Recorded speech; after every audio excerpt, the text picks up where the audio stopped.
Attention! Attention! Residents of all countries and cities of the world! A massive asteroid is approaching the Earth. Now its speed is several times greater than the speed of sound, and each day it accelerates even more. Once it enters our solar system, it will fly past Uranus, Saturn, Jupiter, and Mars. The gravitational fields of these planets will also accelerate the asteroid, and our planet will be the final destination. A collision is inevitable. According to scientists, a meteorite the size of Mount Everest can destroy the entire planet. The disaster will happen in 350 days. There's panic in the streets. People buy and build bunkers. Scientists and astronomers from all over the world were assembled to find a solution. The only way to avoid the collision is to destroy the space object. Yeah, a powerful rocket can split an asteroid into hundreds of thousands of pieces.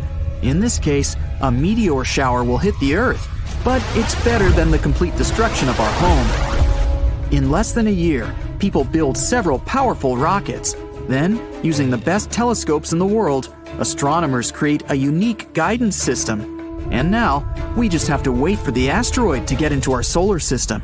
All the people start moving to one continent with top-notch bunkers for everyone. The damage from the asteroid is impossible to predict, so it's better to hide people in one super large safe place to wait out the collision. The moment has come.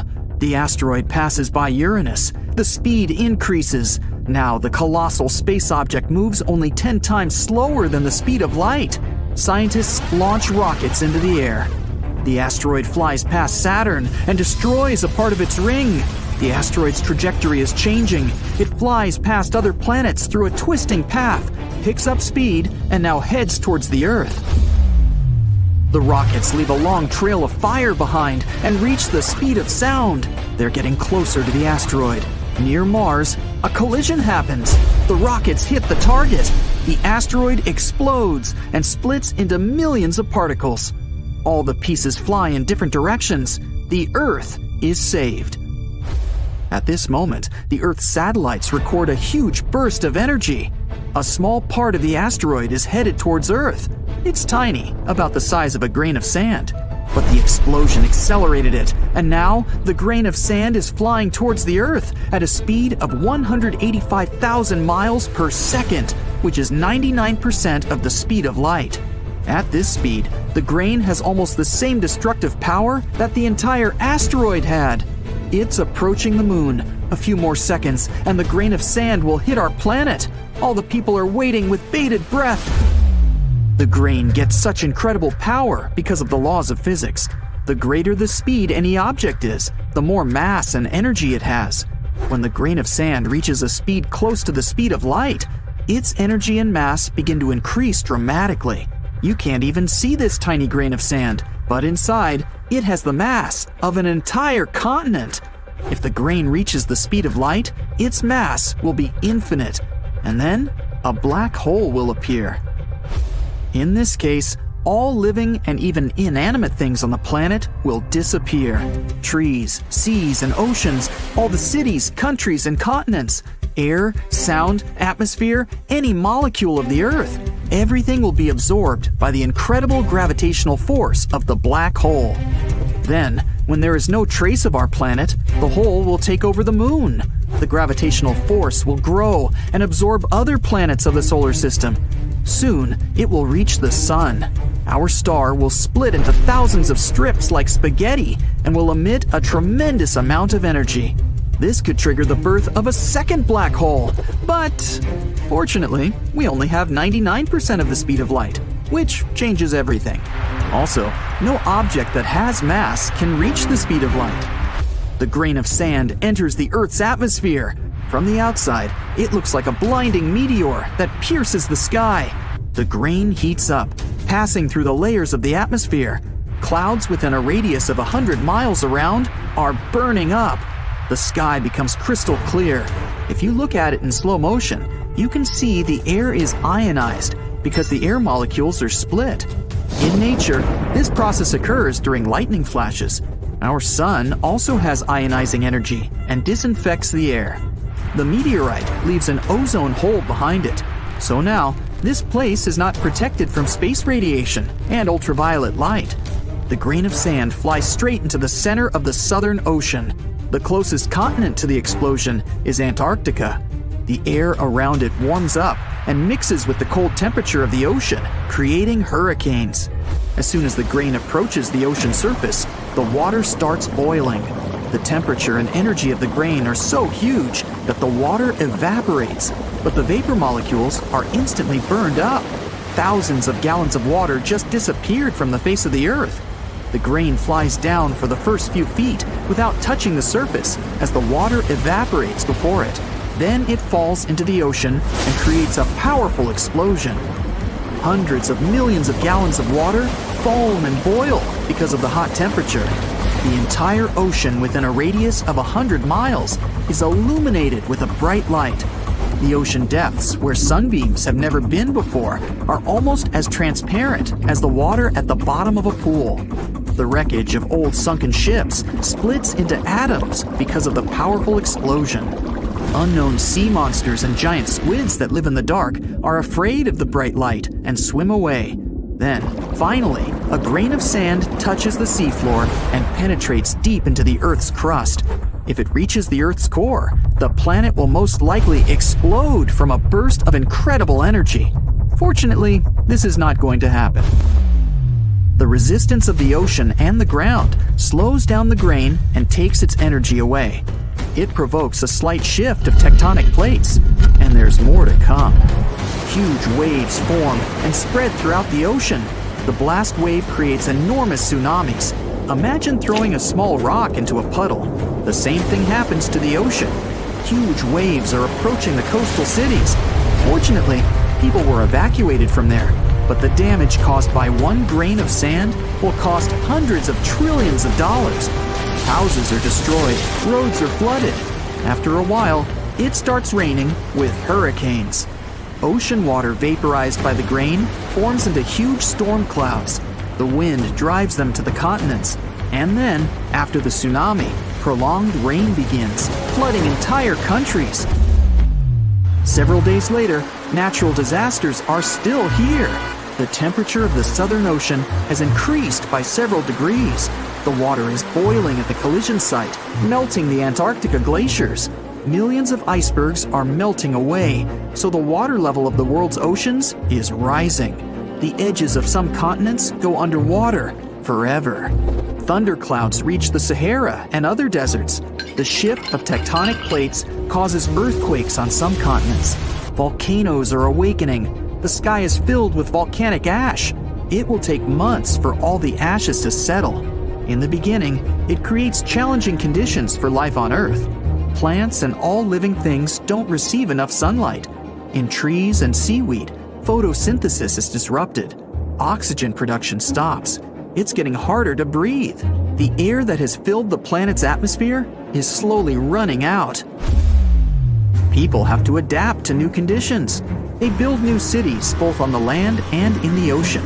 They create plantations with artificial lighting for photosynthesis production. Fortunately, all the problems end when the ash settles. Inside the volcanoes, there's hot magma flowing. It may come in handy as it's rich in chemical elements and minerals.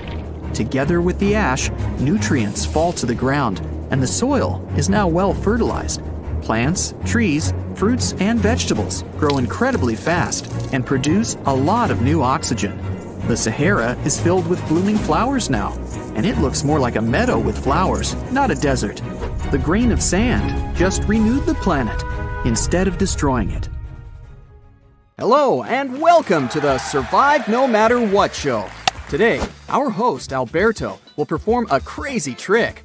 Last year, he lived in a cave with a grizzly bear for 2 months and managed to survive. Do you remember how Alberto smeared himself with minced meat and jumped into a pool with piranhas?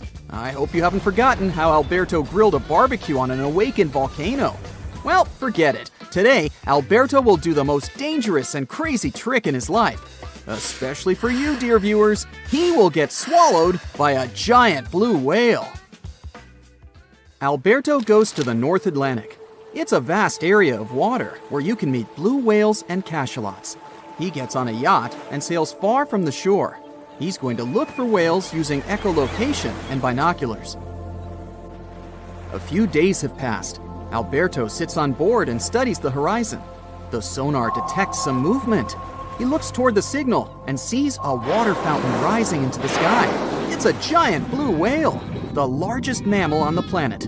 Yes, it's a mammal, not a fish. So, Alberto smears himself with oil to easily squeeze into the whale's throat. He takes an oxygen mask and jumps into the water. The blue whale opens its mouth and absorbs a massive amount of water. Its mouth is filled with whalebone. These are the bristles that replace teeth. They consist of keratin protein. People's hair and nails are made of it. The whale draws in water and then pushes it out. The bristles prevent small fish and plankton from leaving the mouth along with the liquid. Whalebone is like a filter. Alberto swims closer. The whale takes a sip. It absorbs several dozen gallons of water and sucks up Alberto. Our hero is inside the storm. The water splashes in different directions, and a giant tongue, the size of an elephant, throws Alberto on different sides. Alberto tries to get to the throat, but the water splashes back out. Alberto slides along the tongue to the mouth's exit, but the whale closes his mouth, and he crashes into the whalebone. It's a little painful. A couple of bristles even fall off. The tongue wants to push him out, but Alberto manages to squeeze into its throat. But here, he meets a block. He can't go further because of the structure of the whale. This colossal animal's throat is tiny, the size of a fist, but it can stretch. Alberto had foreseen this. That's why he smeared himself with oil. He stretches out to his full height and jumps into the throat. Now our hero finds himself inside a narrow esophagus. He slides on it like a slide in a water park. Then his speed decreases. The space becomes narrower. Now Alberto is crawling forward with difficulty. It's very slippery here, and Alberto can barely move. The esophagus contracts and pushes Alberto further. Now he's inside the stomach. It's dark, cramped, and smells awful. Alberto wants to light a match, but his pockets are entirely wet. And it's a bad idea to make a fire here. Firstly, there's almost no oxygen, which means no chance for a fire. Secondly, various chemical reactions occur inside the stomach, creating explosive gases. Alberto doesn't want that. He takes out a flashlight and examines the place. The walls of the stomach are narrow and constantly pulsating. Alberto can't stand up to his full height. He's knee-deep in some liquid. He sees skeletons of fish, shipwrecks, supermarket baskets, DVDs, a lamp, and a Moby Dick book around him. No, that's not true, as you're unlikely to find anything interesting inside a whale's stomach. Maybe a plastic bottle or some small squid. By the way, a cachalot, unlike a blue whale, has a wide and long throat. This allows it to swallow large prey whole. Technically, it can swallow a human with one sip. Anyway, you can find many exciting things in the cachalot's stomach. Once, this creature swallowed a giant squid whole. The length of these squids can reach 46 feet. That's the size of a small bus. But the cachalot managed to swallow such prey thanks to the flexible structure of the squid's body. Okay, now let's get back to Alberto. There's a terrible smell in the whale's stomach. Plankton and small fish are digested in gastric juice. And, wait, why does it hurt so much? Alberto feels the stomach juice splitting his suit. Alberto tries to get up, but it's too crowded in here. He hits the stomach walls with his hands, but nothing happens.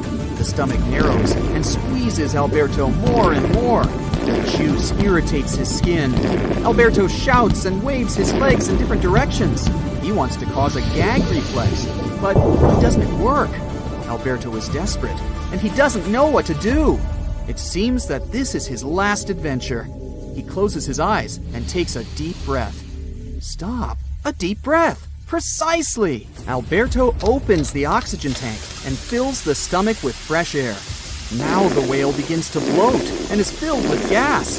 The stomach is throbbing, the juice is foaming, and it seems a storm is coming. The walls contract so much that they squeeze Alberto out through the esophagus.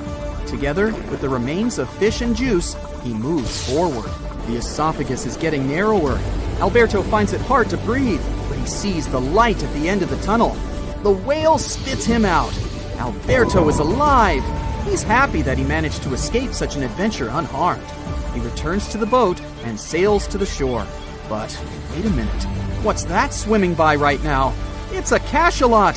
What a stroke of luck! Alberto dives into the water again. He's heading straight for the mouth of this huge animal. The cachalot absorbs water. Several fish and an octopus get there along with Alberto. The cachalot pushes him with its tongue in different directions and swallows all the prey. The throat is wide enough, and Alberto easily manages to get there. But there's another problem. Alberto is already in a very tight esophagus where he can hardly breathe. And he doesn't have an oxygen tank. Alberto feels like he's been wrapped tightly in duct tape. He can't do anything, and there's no air here. He squeezes deep into the esophagus and feels that he is not alone here. In addition to the octopus, he feels the movements of large tentacles. Wow! It's a giant squid! And it seems it's still alive. Alberto shakes his whole body, but can't change anything. He loses consciousness. The stomach walls are pressing on his face. At this point, Alberto bites it. An earthquake begins. All that lay in the stomach comes out. Finally, Alberto is outside. A colossal squid swims away as far as possible. It seems it hasn't understood what happened to it. Our hero climbs onto the yacht. He's the happiest person on the planet right now. He starts the engine and heads to the shore. You must understand that Alberto's story is purely hypothetical. Of course, in reality, a whale wouldn't be able to swallow a human. Reports that a person ended up in a whale's stomach are overgrown with myths and legends. Yes, there were cases when people got into their giant mouths, but they didn't go through the throat. One day a diver got there, but he miraculously survived thanks to scuba diving equipment that helped him breathe. Another case occurred with people who were kayaking. When a humpback whale catches fish, it swims up to the surface with its mouth open. It's like a grid that rises from below. Those guys on the kayaks were too close and fell into the whale's mouth. Anyway, don't worry, a whale can't swallow you. It's impossible. But it is possible for a cachalot. The good news is that this is a rare animal. The probability of getting into its stomach is 1 in a billion. It's more likely that a meteorite will fall near you. Most people on Earth will never see a cachalot in real life. These animals swim worldwide in open oceans, but spend most of their time at a depth of about 10,000 feet. That's 10 times the height of the Eiffel Tower, but just April 10th, 1912. You're on the coast of the Atlantic Ocean, in a small port town. Hundreds of people, and you among them, are going to board the huge, majestic ship. It's 3 times as long as the Statue of Liberty is tall. The ship is considered the most advanced and unsinkable watercraft of its time. You can see hundreds of luxury cabin windows on its deck, and the Titanic inscription on the magnificent iron hull. This day, the famous superliner set off on its first and last voyage from Southampton to New York. But now, you'll see an alternate story. You can hear a crew member announcing the start of the Titanic's trip. The ship sails from Africa to Bermuda, and the cause of its catastrophe will not be an iceberg at all. For 4 days, Titanic sails through North Atlantic waters. The sun warms the ship so much that during the day, all the passengers sit inside the ship. In the evening, when a cool breeze descends on the ocean, all the people go up on deck to watch the beautiful red sunset. Midnight, April 15th. You're sitting in your cabin reading a book. You're usually asleep at this time, but right now, you're just flipping through page after page.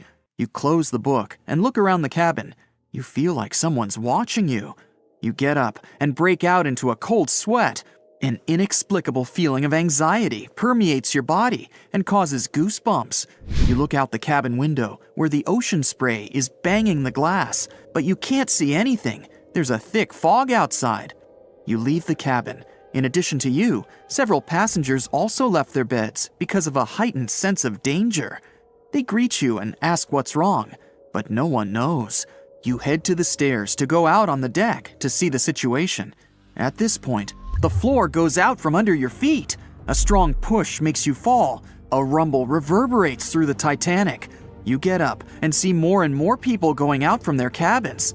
You run up the stairs and meet a crew member. He doesn't tell you anything, but his eyes are wide with fear. You go up on deck and can hardly see anything. A thick, wet fog has settled over the ship. Several passengers are holding their heads as if they have a headache. You see the captain and ask him what happened. The captain admits that he has no idea where you are. You see a compass in his hand. The arrow turns in different directions. It's impossible to determine where exactly the ship is now. Interestingly, there was no such thing as the Bermuda Triangle before 1964, but the first reports of missing ships in this area date back to the middle of the 19th century. Another push. This time you've managed to stay on your feet. It felt like something big just hit the ship. You run to the railing at the edge of the deck and stare overboard. Through the white fog, you notice a huge shark fin. You haven't seen the full size of the shark, but from what you've seen, it must be as long as a train car. The shark swims away, but after a few seconds, you can see its fin again. It quickly approaches the ship and grabs the iron hull with its huge jaws. The deck is shaking. You can hear the grinding of metal. It seems this huge predator just made a hole in the hull. Only one creature on the planet can do this, the Megalodon. It's an ancient marine predator that measured almost 60 feet in length. Megalodon had no competition in the ocean. It was at the top of the food chain. It's believed the shark disappeared millions of years ago, but the ocean is only 5% explored. Here, it's alive and swimming in the mysterious waters of the Bermuda Triangle. Everyone aboard the ship is panicking. People from the lower decks are running upstairs. The Titanic slowly sinks and tilts to the side. Everyone goes to the lifeboats, but no one dares to get in them while the huge ancient monster is around. The ship's bow submerges under the water. You stand on the left side of the deck and see the Megalodon bite off pieces of the iron hull. You shout to the people in the stern section that the Megalodon is busy and they have time to evacuate. The first rescue boats with passengers go down on the water. Some passengers just jump overboard. Fortunately, the water is much warmer than the place where the Titanic actually sank. You put on a life jacket and jump too.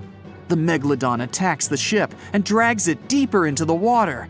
The smell of the Titanic's kitchen must have attracted it. You find yourself among the ship's flotsam and lifeboats. The fog's finally rising. The starry sky and the moon illuminate the sea's surface. People help you to climb on board a rescue boat. Everyone tries to sail as far away from the sinking ship as possible. You see the huge shark swimming around the Titanic. At this moment, something distracts it, and the predator goes away. More than half of the ship is already under the surface. The second part looks like a candle sticking out of the water.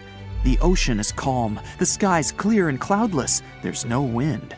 From the side, you see a huge wave growing behind the Titanic. It's about 50 feet high, like a 5-story building. It knocks the ship down as easily as if it was made of paper. The monster wave dissolves in the water as quickly and unexpectedly as it appeared. You've just witnessed a rogue wave.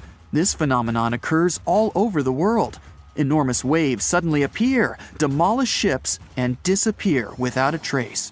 Scientists still can't determine their exact nature, but according to the most popular theory, these waves are formed by kinetic vampirism. Under certain natural conditions, waves accumulate and exchange kinetic energy. Among all the waves out there, there is one vampire wave that absorbs the energy of all the others.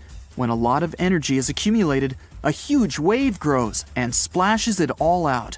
Some believe the frequent disappearance of ships in the Bermuda Triangle occurred because of rogue waves. The people on the boats calm down. Someone sends a flare into the sky. You look at the ocean and see the triangular fin of the Megalodon emerging from the water. It's the size of a sailboat, and it's coming your way. You row the oars as fast as you can. People are screaming and calling for help. There's no chance of escape. The legendary monster is getting closer and closer. The shark's head peeks out from under the surface. It opens its huge maw filled with hundreds of sharp teeth. Each of them is the size of your palm. The boat would fit entirely inside the shark's mouth. It can swallow you whole. The shark stops and closes its mouth at arm's length from the boat. You can see the water bubbling around you. From the ocean depths, several giant tentacles lash out and wrap around the Megalodon. They pull the shark down. You look over the side and see a purple glow with a black circle in the center. Someone on the boat notices it too. People start screaming, "It's looking at us!" a woman shouts. After a second, you get goosebumps, and a shiver runs through your entire body. This purple glow is something's eye, and the black circle is the pupil. The creature that is looking at you right now is so big that the boat seems like a grain of rice to it. It's the Kraken!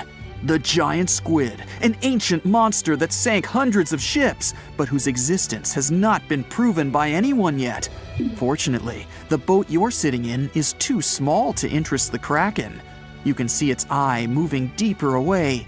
Huge tentacles pull the struggling Megalodon into the depths. An hour passes, and another big superliner arrives at the wreck of the Titanic. All the passengers are rescued. You look back at the calm sea, at the place where the Titanic recently sailed. You climb aboard the rescue ship and promise yourself never to go on a sea voyage again. Is it possible to put out the sun? For example, what would happen if we poured all of the Earth's oceans on it? Or even more water? Well, let's find out. The universe is a place full of mysteries. Since ancient times, scientists have been arguing about how space works.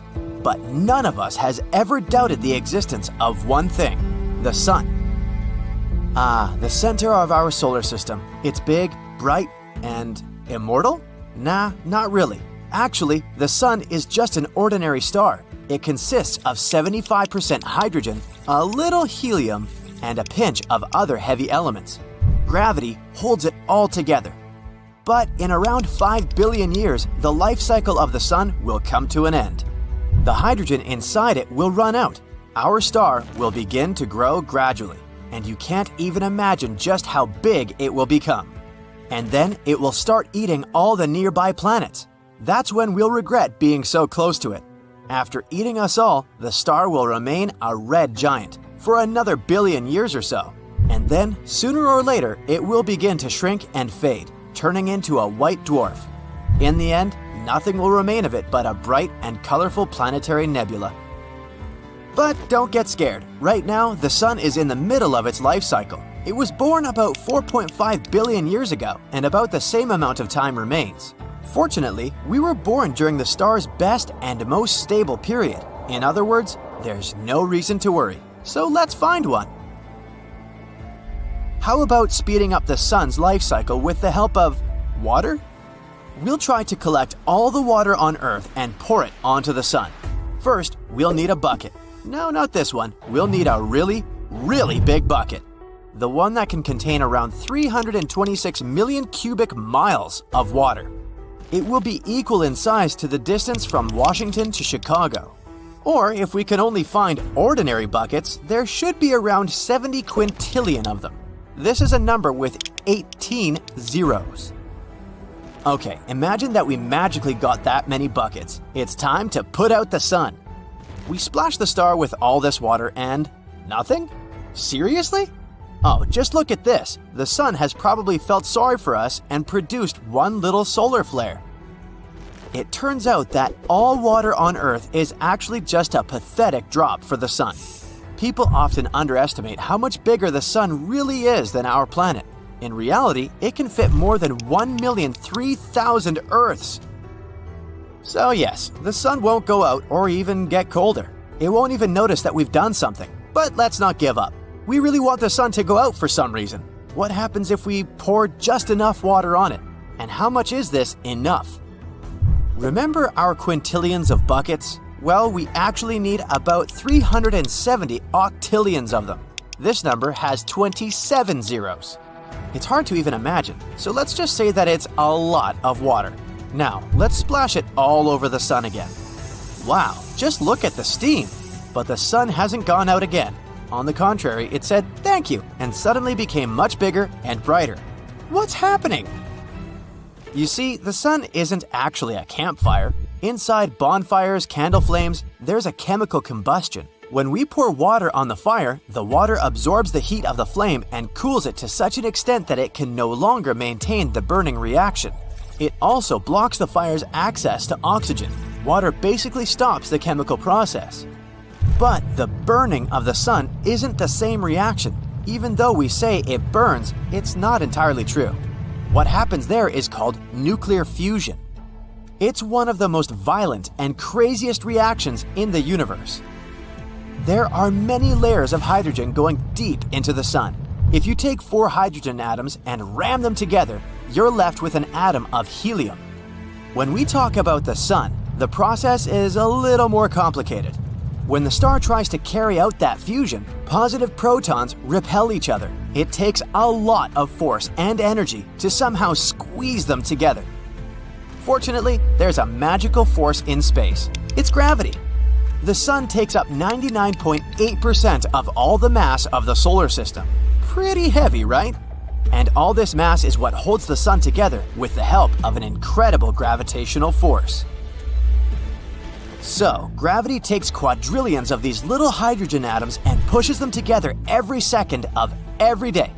And when they collide, they release some energy. So, unlike fire, the sun doesn't need oxygen to live. It needs hydrogen. And we all know that water is H2O. It consists of hydrogen and oxygen. So this is literally fuel for the sun. It's like trying to put out a fire with gasoline. More importantly, the extra mass added by water will make the sun heavier. Now, gravity says, "Thank you for your help."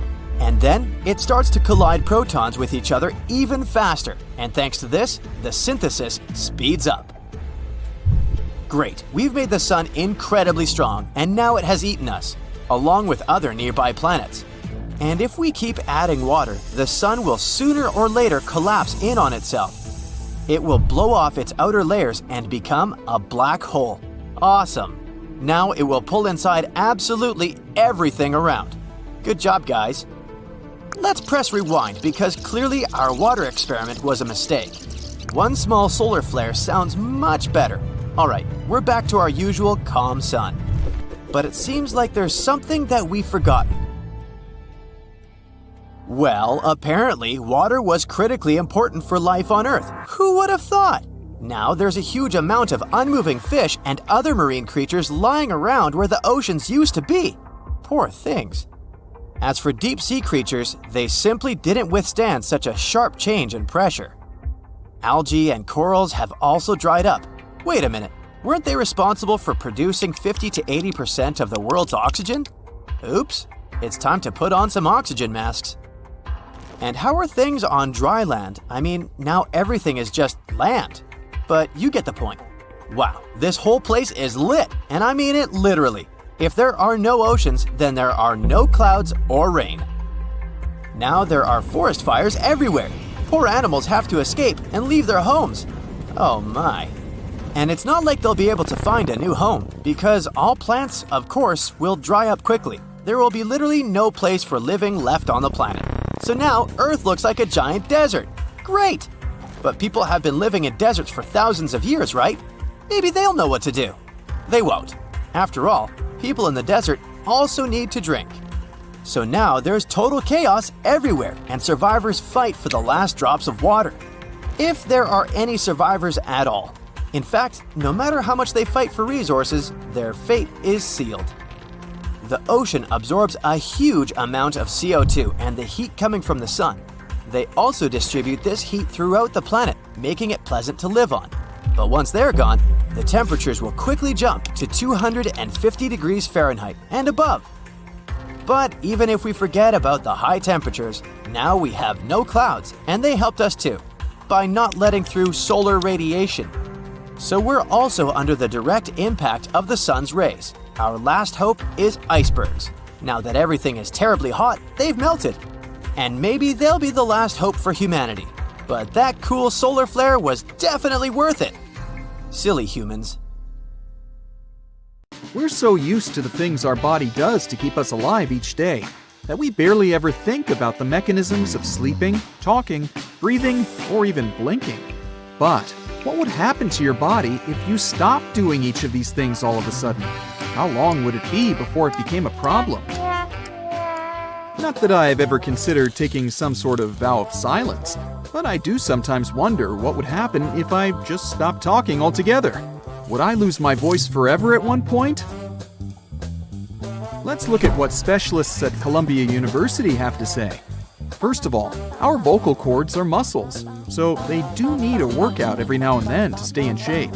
If you stop speaking, these muscles would start to get weaker after a while. As a result, your voice would become quieter, and its pitch would get higher. Even worse, this might make it sound hollow, and basically, it would be harder for you to speak overall. In a way, it's one of those situations where if you don't use it, you lose it. Well, kind of.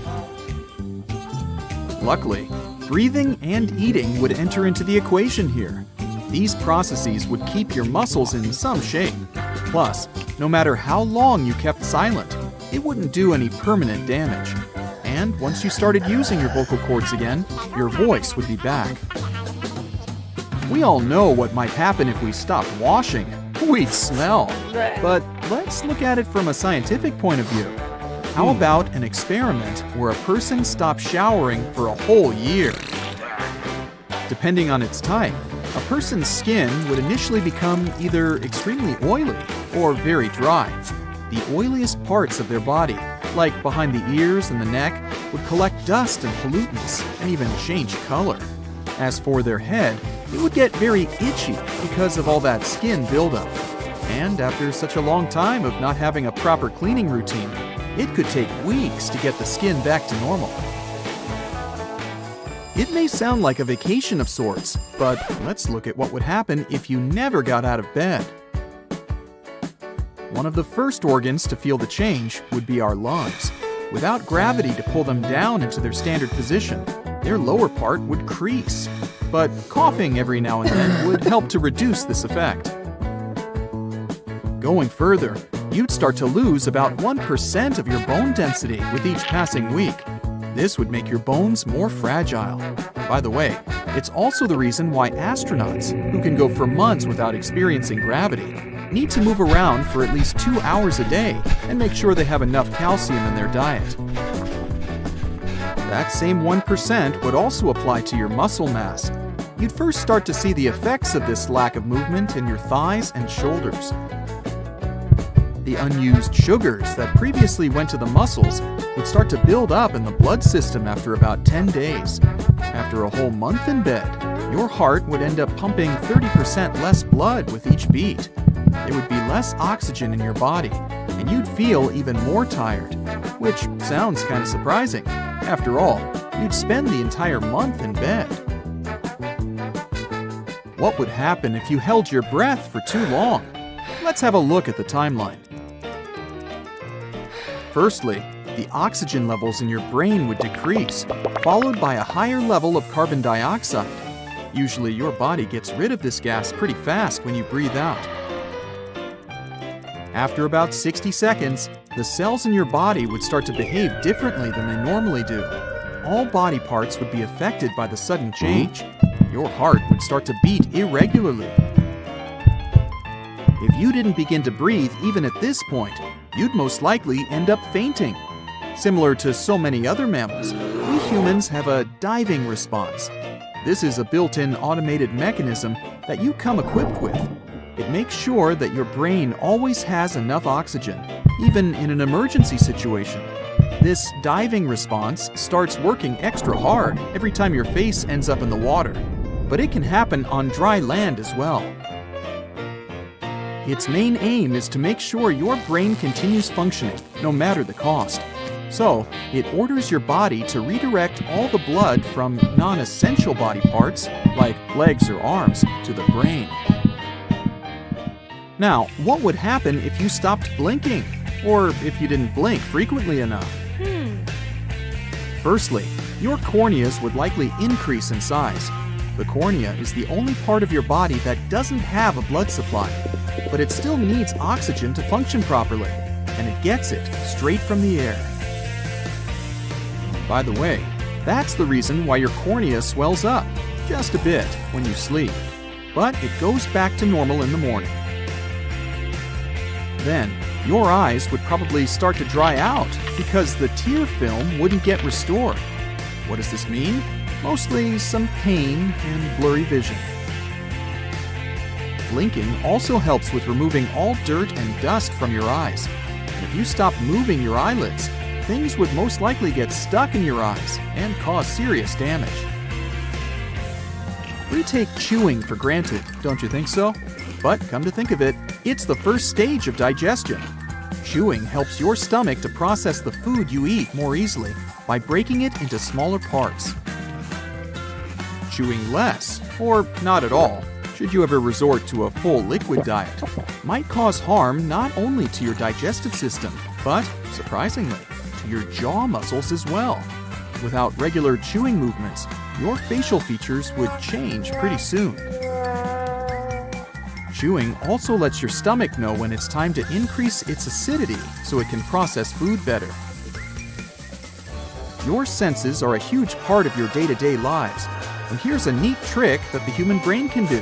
When one sense is lost or damaged, another can become much more heightened. People with bad eyesight may be able to hear better, while those who have problems with their hearing might have some sort of enhanced vision. Recent research has shown that the brain can actually remodel itself, giving more power to other senses when one is damaged or missing. They notice this in microscopic roundworms. They have a peculiar behavior when they have a poor sense of touch. Then, their sense of smell becomes super sensitive, and they manage to seek out food sources with a very faint scent. Similarly, some visually impaired people have something in common with bats. Such people basically learn to use their boosted hearing to navigate the world more efficiently. They make a series of rapid clicking noises. This is just how bats use their built-in sonar to find their way when there's no light. Your brain is home to 86 billion neurons. It shouldn't come as a surprise that it also has some sort of a backup plan when some of its parts fail, right? But then there's another question. Why aren't our senses heightened from the very beginning? I mean, we're obviously born with this capability, so why don't we just activate it by default? The explanation is a bit complex. Mostly, it all comes down to your body's inability to work really hard for extended periods of time.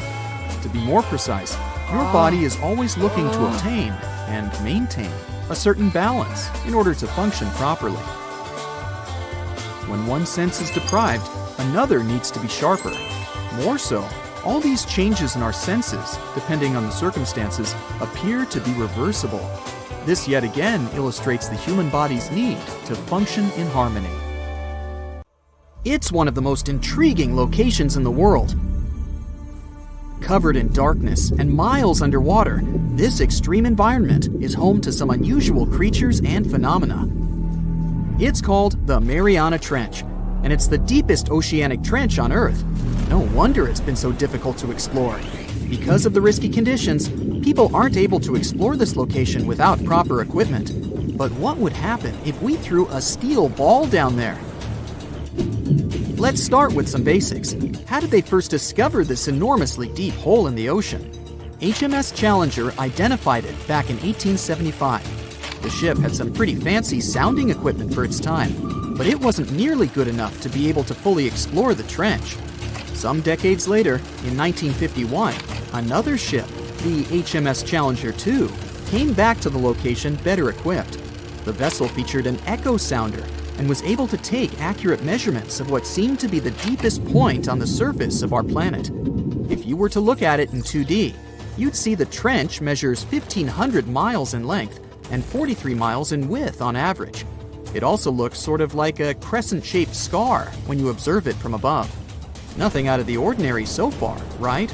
Well, if you were to stretch a wire from the surface of the ocean to the trench's deepest point, it would measure a staggering 7 miles.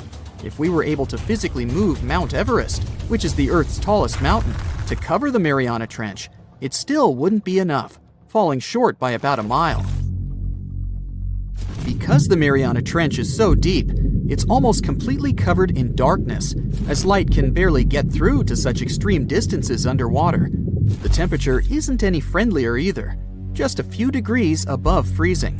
But the most dangerous feature of them all is the water pressure. Right at the deepest point of the trench, the amount of pressure is about 1,000 times higher than the standard atmospheric pressure. Not a lot of people ever attempted to descend into the Mariana Trench.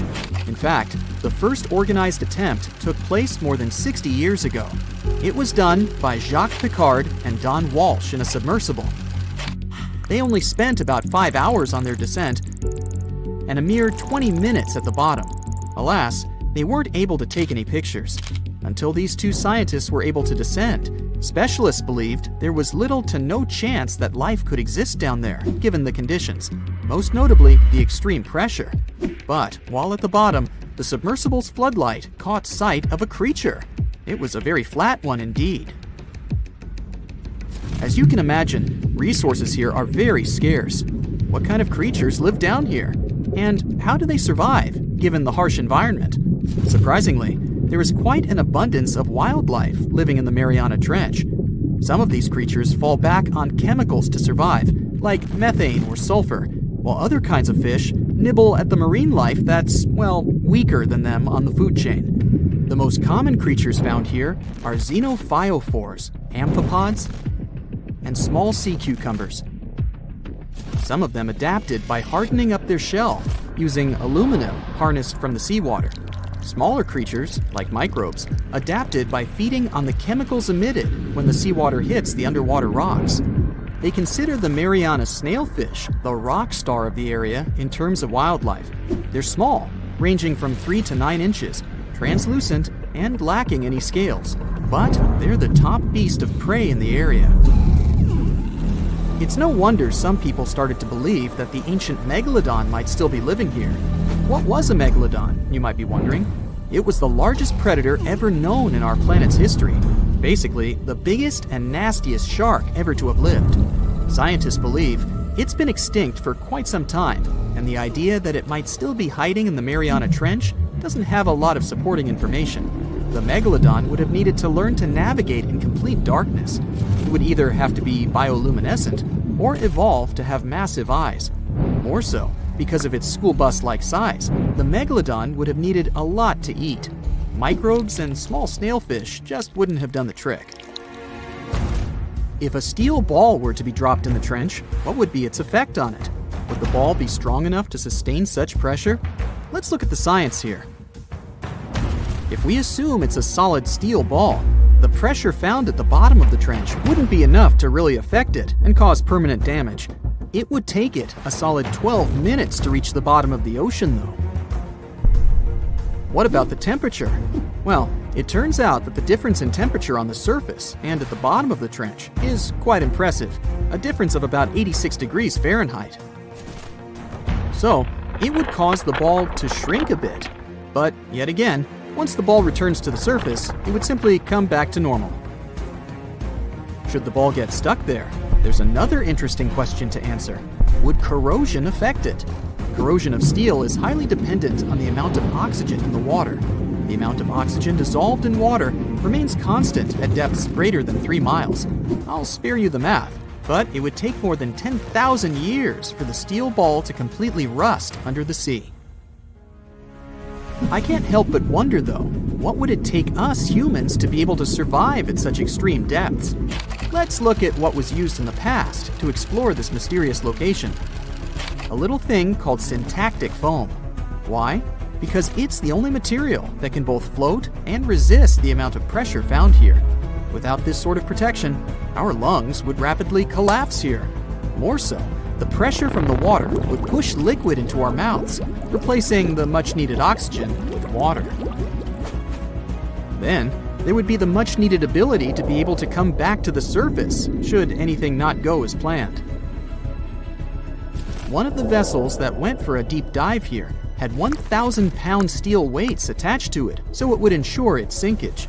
These weights were connected to the ship by a special type of wire that had an increased corroding time of 11 to 13 hours in seawater, just in case something went wrong down there, and they'd have to bounce back faster. Given the harsh conditions here, the problem of oxygen supply is really important too. Any vessel looking to descend into the Mariana Trench again would need to consider some sort of device that can recycle the air in order to reduce the amount of oxygen that needs to be transported down there. And the last, but definitely not the least of all problems, would be electricity. There surely isn't a power socket down there for you to charge your phone. So, there needs to be enough battery life to support all the necessary equipment, communication, oxygen supply, lighting devices, and so on. None of these problems seem to be quite the challenge anymore, since, as of recently, you can buy a tour of the Mariana Trench. 3 lucky individuals were part of such a project back in 2020. They were submerged in a 3.5-inch thick titanium sphere. This ensured that they didn't feel any pressure changes and physiological stresses whatsoever. Each of the guests took part in an individual trip that had an estimated length of about 14 hours. The descent itself took over 4 hours. Once they reached the bottom, they got the chance to witness some of the most extraordinary creatures on the planet. Then it was time to start the 4-hour ascent back to the surface. Night. You and your friends are riding bikes around a small city and notice a meteorite flying in the sky. It burns with a bright green flame and then falls right into a small pond near the town. You instantly dash to the crash site. The water on the pond's surface is foaming and bubbling. The incandescent meteorite slowly sinks to the bottom and illuminates the black waters with a green light. Mesmerized by this picture, you approach the edge of the pier. The green glow is reflected in your glasses, beckoning you. You take a step. Suddenly, you fall into the water and pass out. You wake up in the hospital. You grab the edge of the bed to get up and feel how it crunches under your fingers. You look at your palms and scream. They are all covered with steel. Your friends come and tell you that you flew out to the shore, probably after you've touched the meteorite. Then, inside your body, some changes at the genetic level began. They put a mirror in front of you. You take a glance and see yourself, covered with steel. You don't feel fear, but you're screaming in delight instead. You're made of metal now. Not exactly, your friend explains. Your skin cells are covered with a layer of the thinnest and strongest steel, and everything else in your body is ordinary as it has always been. Your movements are not constrained. It's like you're covered in a knight's chainmail made of nano-steel particles.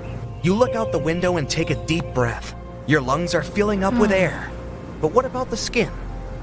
The doctor comes in and says that your skin cells no longer need oxygen. There are no pores the air used to penetrate through any longer. Your lungs have become more voluminous to make up for the lack of oxygen. Also, you can hold your breath for a longer time. At night, you can't sleep because the steel eyelids put a lot of pressure on your eyes. You decide to leave the room, but the door is closed. You push the handle harder and the lock breaks. You step out and meet the doctor. He asks you to come back since your treatment is not finished, and tomorrow you will be transferred to another place. You say you feel great and you want to leave. The doctor tries to grab you and you run away. The siren turns on. You understand that they want to transport you to a secret lab for research and experiments. Several orderlies surround you. You clench your fists and hit the wall. It collapses easily, as if it was made of cardboard. You break through the walls and leave the hospital. You tell your friends about what happened, and all of you decide to leave the town for a while. You get on your bikes, and at this moment, several black cars appear on the road. They come for you. You ride away from them and go into the forest, where cars can't pass. Several scientists and men in black suits are chasing you.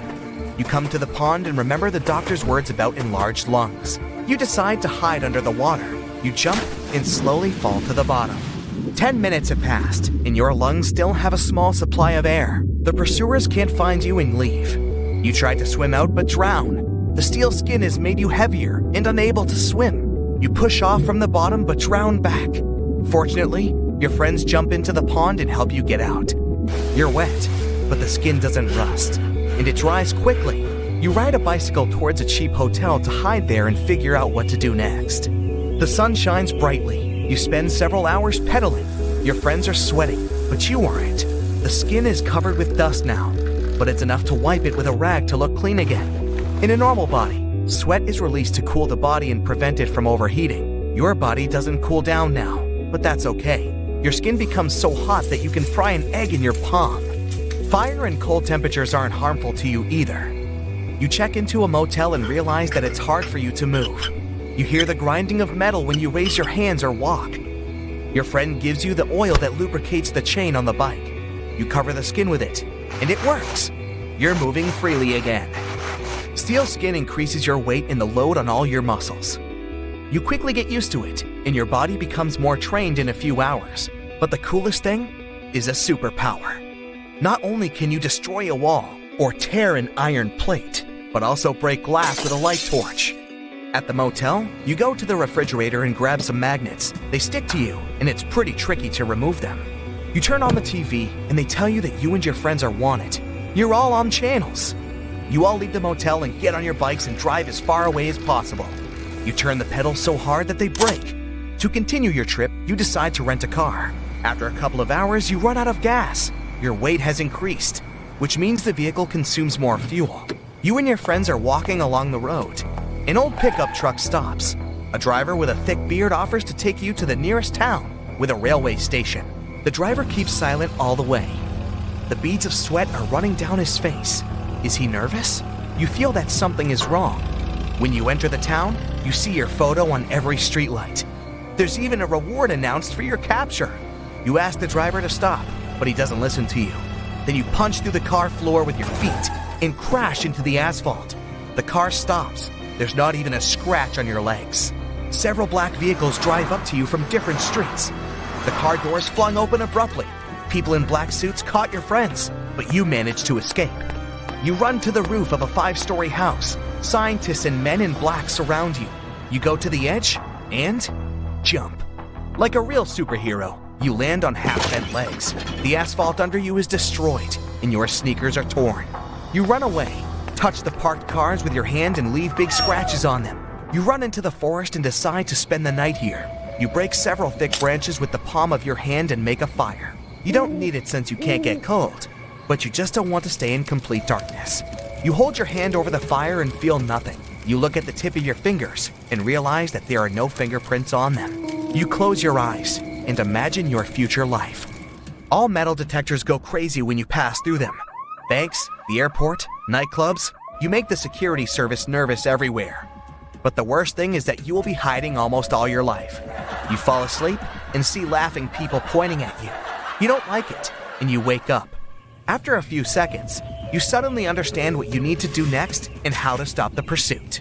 You wander through the forest for several hours. Your skin creaks because of the lack of lubrication. Finally, you go out on the road, then see a roadside hotel with cars parked nearby. You open the trunk of one of them and pick up a bottle of engine oil. Then you quietly enter the hotel, get into a room and charge the phone. An hour later, a woman comes in. She screams when she sees you. You grab your phone and jump out the window. Several black cars pull up to the hotel. A helicopter appears in the sky. You run to a dump with abandoned cars and turn on the camera on your phone. You record yourself and tell your story. You admit that you didn't choose this superpower and want to live a normal life. Afterward, you post it on all social medias. Suddenly, somebody turns on the power crane, which drags the old cars with a giant magnet. You stick to the magnet and can't move. People in black caught you. There's nowhere to run. But right at this moment, reporters and ordinary people are coming to the dump. Now, when everyone knows your story, you're protected from experiments in the lab.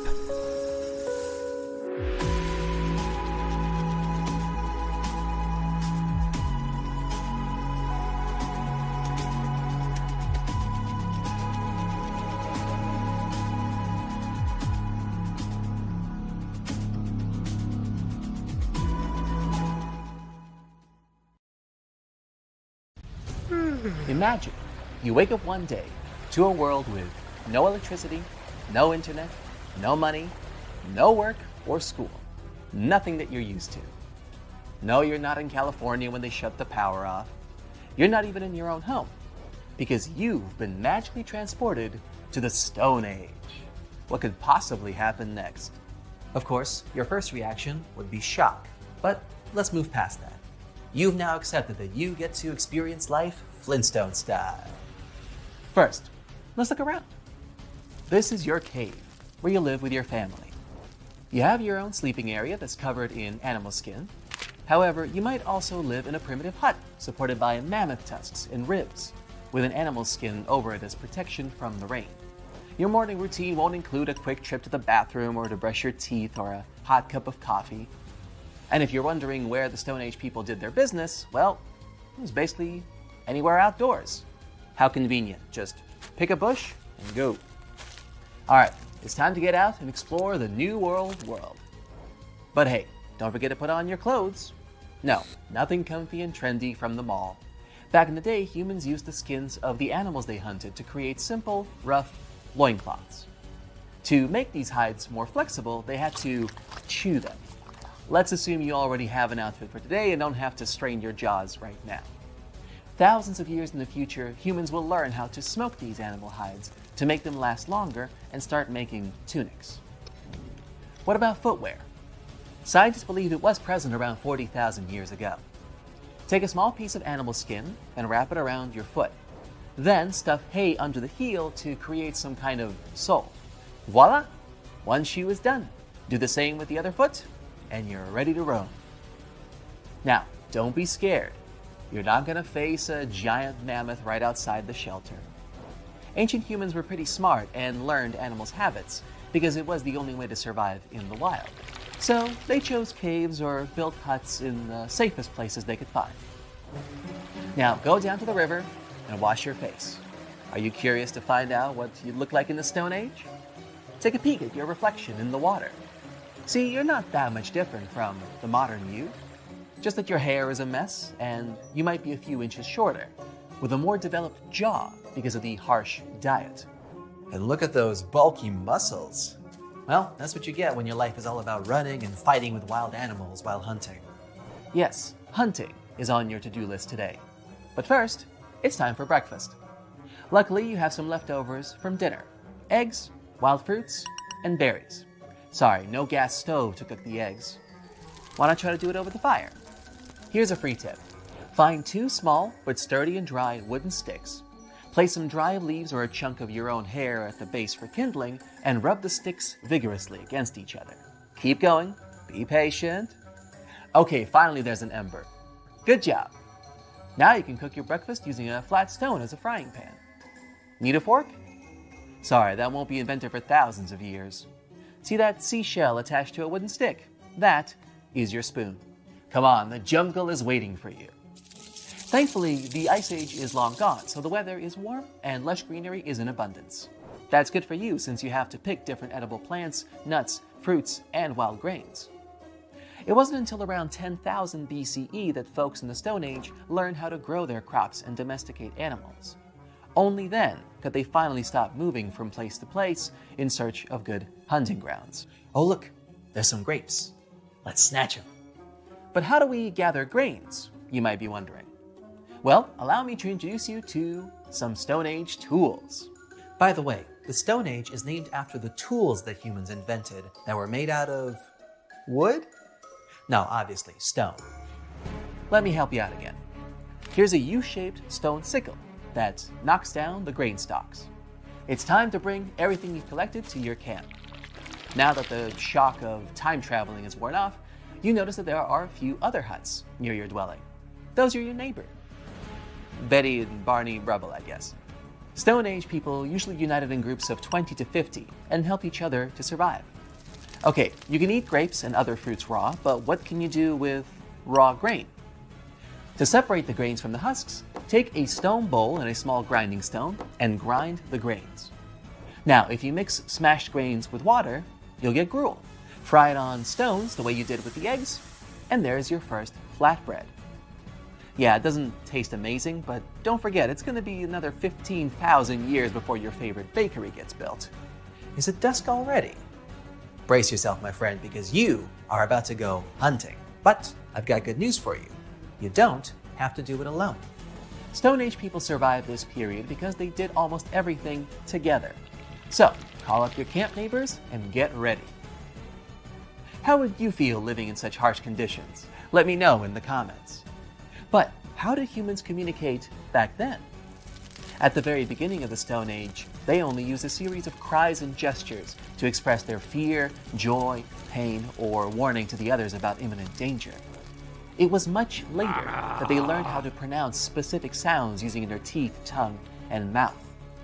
That's how both speech and language was developed, which made their life much easier and leveled up their teamwork. Of course, anthropologists have no clue how exactly the language sounded since obviously no written traces are left, and nobody left any tapes either. Oh, what's a tape? Ancient technology, don't worry about it. So, you and your camp fellows need to take some special hunting tools with you. What are they? The first and most primitive things used for taking animals down were long, sharpened wooden sticks, and sometimes just a big rock. But over time, sharpened sticks turned into sophisticated spears. The points weren't made of metal yet, of course. It's too early for that. Instead, they used small, sharp-edged stones attached to a long bone or stick. This was a very important invention since it made hunting less dangerous. Their chances of staying alive were better because they didn't have to get as close to an animal and could hunt it from a distance. As dusk settles, your hunting group goes deep into the jungle. You should be looking for large herbivore animals like elephants, woolly mammoths, giant bison, deer, and reindeer. They won't be only your dinner, but will also give you a supply of furs, bones, horns, and hides that you can use for your household. There were two main hunting techniques back then. The first was rather time-consuming but safe. It included digging a huge hole around the place where animals went to drink water. That hole served as the trap for your game. But you're gonna have to dig it out without a spade or shovel. You'll need the help of a digging stick, a wooden stick with a horn at the top, or a large cleaver, an oblong-shaped stone or bone. After the hole is ready, you'd have to hide nearby and wait patiently for an animal to fall in. The other technique required the whole hunting party chasing the animal down and forcing it into mud and water channels where they get stuck and have no way to get out. Did you see that? It's a deer. Run! Run as fast as you can and try to corner it straight into the swamp. Oh no, got away. Yeah, not every hunting session is going to be a success. In fact, most won't. But your tribe still needs something for dinner. Better move on to fishing then.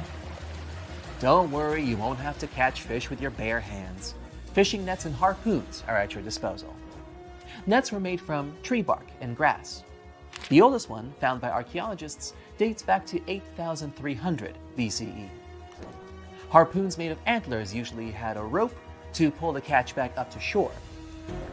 It was used mostly for big targets like whales, tuna, and swordfish. Okay, once you've asked around where a good spot would be, throw the net in the river. Now you have to wait. Oh look, there's some fish. Pull the net with all your might. Come on, tribe, help him out. I mean, don't look at me, I'm just narrating here. All right, good catch, and not a moment too soon. You've just made sure you won't go hungry tonight. Bring what you caught into the camp and get some rest. The others will take care of the catch. Now I know what you're thinking. It's all work and no play. And yeah, life in the Stone Age was anything but easy. But still, humans did have some forms of entertainment.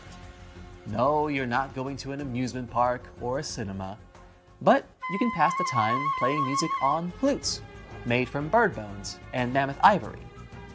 You can also take up a hobby like crafting, making necklaces and bracelets from tusks, bones, and shells. Or you can get full-on artsy and draw patterns on your body using a paint made from ochre. It's a type of red clay. Or paint some pictures in a cave. Carve something crazy to make archaeologists in the future wonder what it meant. Can you smell that? It's dinner time. Go on, enjoy it, you deserved it. Doesn't it taste so much better since you worked so hard for it? All right, now that you've experienced a day in the Stone Age, let's take you back home to the modern day. The next time you complain that your internet is too slow or the food you ordered is 15 minutes late, think about how much harder life used to be for people in the Stone Age, and how it is only thanks to their tireless efforts to survive that you and I get to enjoy our pretty comfortable lifestyle today. Ladies and gentlemen, welcome to the fight of the century. In the left corner is the most famous dinosaur of all time, Tyrannosaurus Rex. Let's call her Mariana. She existed about 70 million years ago and was a true queen in today's North American territory. No one could defeat her in a fair battle. Well, except for that big meteor. Spoiler!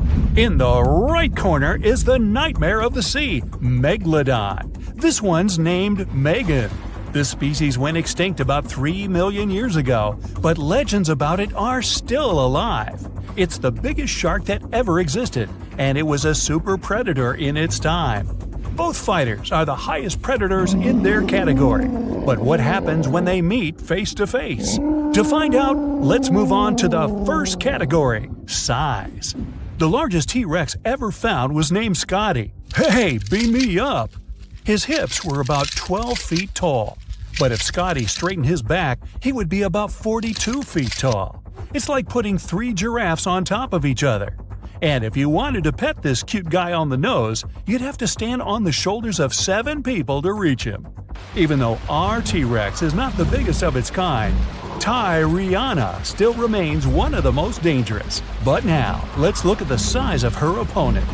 The size of the Megalodon is still a controversial thing. The fact is that the only remains of this ancient shark are teeth and vertebrae. So scientists can only guess about the real size of this shark. But even by the most modest calculations, it's bigger than T-Rex. Megalodon was about 50 feet long, which is more than a school bus. It was not only the most massive shark that ever existed, but also the largest fish in the world. Its closest competitor in size was a modern whale shark, but he loses to Megalodon by as much as 10 feet. So, in the size category, Megalodon left no chance for T-Rex. The first point goes to the giant shark Megan. The next class is weight. Let's start with Megan. Usually, adults had a weight of 27 to 59 tons. This is like 3 heavy-lift transport helicopters, or almost like a tank. Actually, some houses have less weight than Megalodon. Its only competitor in the sea is the blue whale. What does T-Rex answer to this? Although it's an incredibly large predator, the largest individual rexes could only reach a weight of 14 tons. That's relatively small for its size. T-Rex could be terribly slow and clumsy, but some of its bones are hollow. This is what reduces its total weight. Thanks to this, she could be much faster and more agile without losing strength. But we see that Mariana loses to Megan in weight by at least 3 times. So, another point goes to Megalodon. Next up is speed and agility. According to different estimates, Tyrannosaurus rex could run at speeds of 11 to 45 miles per hour.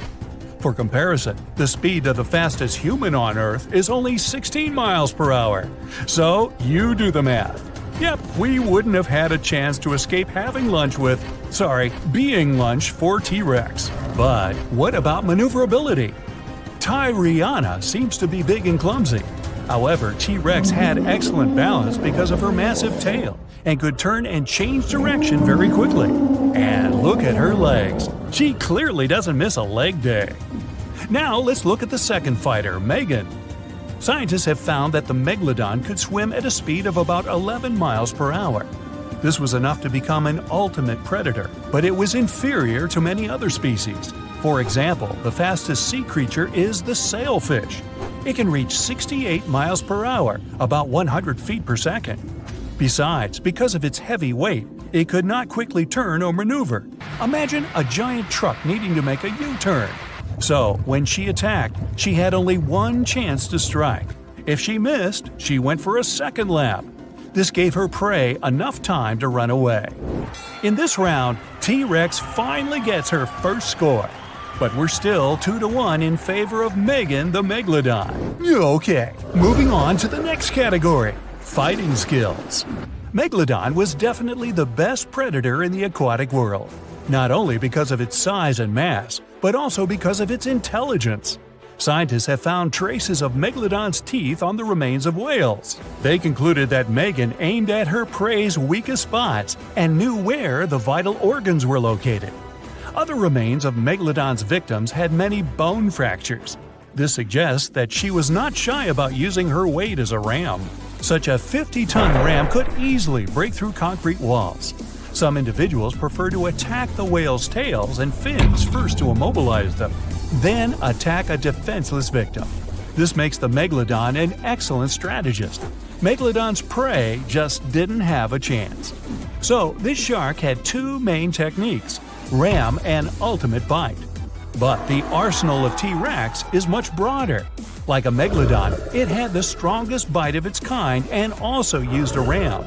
Although its weight was not as big as Meg's, Mariana could reach a much higher speed, and her impact was much more powerful than that of a shark. On top of that, she could strike with her tail, and her legs had a tremendous force and could hold the victim. No doubt the T-Rex arsenal is much more diverse. So this point goes to the dinosaur. Now it's time for the bonus category, the prize of audience sympathies. T-Rex is undoubtedly the most famous dinosaur of all time. It's appeared in movies, TV series, cartoons, video games, and even postage stamps and memes. And its skeleton in the American Museum of Natural History is the most recognizable in the world. But there are also many myths about it. For example, the idea that it could only see moving objects. In a famous movie, the heroes escape from a T-Rex by just remaining frozen in place. Well, first of all, a dinosaur could easily smell them. Secondly, T-Rex had an excellent vision. It was actually 13 times clearer than humans. Megalodon, on the other hand, has the reputation of a real devil. A scene where Megalodon destroys a fishing boat is still a cult favorite and frightening for viewers worldwide. But because there were so few remains left of it, we can only guess what it really looked like. So, Instagram T-Rex would be much more popular. T-Rex takes this point. Let's move forward. The score is 2-2. So the results of the battle will be decided by the last round. Combat tools. Tyrannosaurus rex had the most powerful bite force of its kind. It could easily break dinosaur bones much bigger than themselves. But the power of their bite was limited by their teeth. They had a weak layer of enamel and were quite brittle, though they rebuild quite quickly. Her front hands have sharp claws, but this weapon is mostly useless because of the structure of these arms. Megalodon has only one dangerous tool, its teeth. But they can be worth everything that T-Rex has. The teeth of the Megalodon were triangular in shape and were over 7 inches long. These are the most massive teeth that have ever existed, and it had 250 teeth arranged in 5 rows. Each of them was incredibly sharp and could penetrate through the thick skin of whales. Also, the Megalodon's jaw was 6.5 feet wide. An adult person could easily fit in there, but not for long, because Megalodon had one of the strongest bites on our planet. The gong sounds, and it means it's time to start the fight. These two predators meet on the coast of North America. Megalodons mostly lived in deep waters, but sometimes they hunted near beaches. T-Rex was also in this area, and now these two predators have come face to face. In shallow water, the Megalodon becomes even slower, and T-Rex easily evades its bite. But it's difficult for her to attack the shark, because Tyriana's body size does not allow her to dive underwater. T-Rex decides to retreat to even shallower water. Megan the Megalodon drops, trying to bite the dinosaur, and just rams her with all of her 50-ton weight. The T-Rex loses her balance and falls down. Now, nothing can help her. Uh-oh. So, Megalodon proves again that she was the ultimate predator and could easily defeat the world's most famous dinosaur. For several years, NASA's spaceship Kepler was wandering through space. It studied more than 150,000 stars across the galaxy. This search had a specific goal: to find planets that are similar to Earth. These planets might become our second home, but it'll happen only in the distant future when humanity begins to colonize space. The mission was successful. Kepler found loads of planets that got called super-Earths. In our solar system, there's not a single planet that can be called super-Earth. Some scientists think it may be hidden somewhere on the edge of our system, but nobody has found direct evidence of this. A super-Earth sounds impressive, but in fact, it's unlikely to look anything like our planet. All over the universe, there are many such supers. To become a super-Earth, a planet must weigh from 1 to 10 times the mass of our planet. It also has to be twice its size and powered by a star's energy. That's all the criteria. The surface of such a planet may be rocky or gaseous or even mixed. Imagine living on such a planet.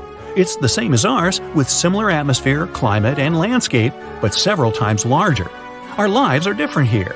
Because of the increased mass, the gravity on this planet is much stronger.